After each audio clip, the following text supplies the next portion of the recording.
This is Renault's new Koleos. It's the French car maker's first foray into the booming world of four-wheel drives. And it's a pretty interesting project as well.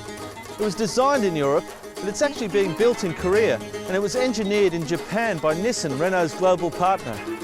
So in keeping with that multicultural theme, we thought that we'd test the new Koleos here in Morocco at the northern tip of Africa. Let's see what it's made of, shall we?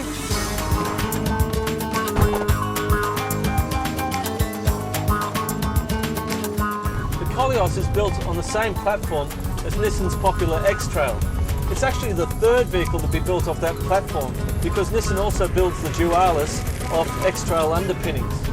On the road, the Koleos is probably somewhere in between the two. It sits flatter on the road and it's a little tighter through the bends than an X-Trail, but it really doesn't have the car-like feel of the Dualis.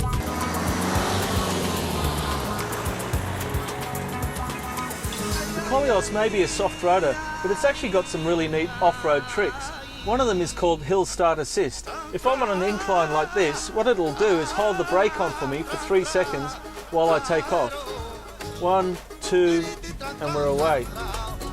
The other system that it's got is called Hill Descent Control. And basically what that'll do is stop you from going too fast down an incline. Basically, once you start to slide, the brakes kick in, the system kicks in, and it slows the car down to a crawl. It won't go above 7 kilometers an hour. Look, no hands.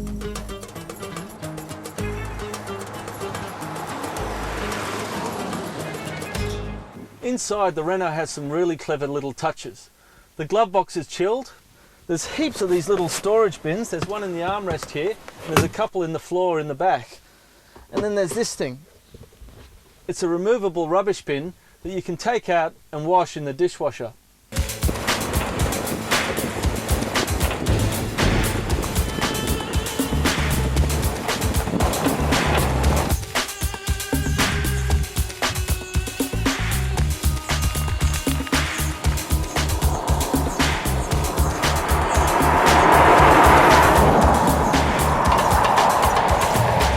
So there you have it, the Renault Koleos. It's not perfect by any means, but overall it's a pretty solid package. And it's going to add a little bit of French flair to a segment that can be dominated by bland, Japanese-built four-wheel drives. And with prices starting at $30,000, I think it's got every chance of success.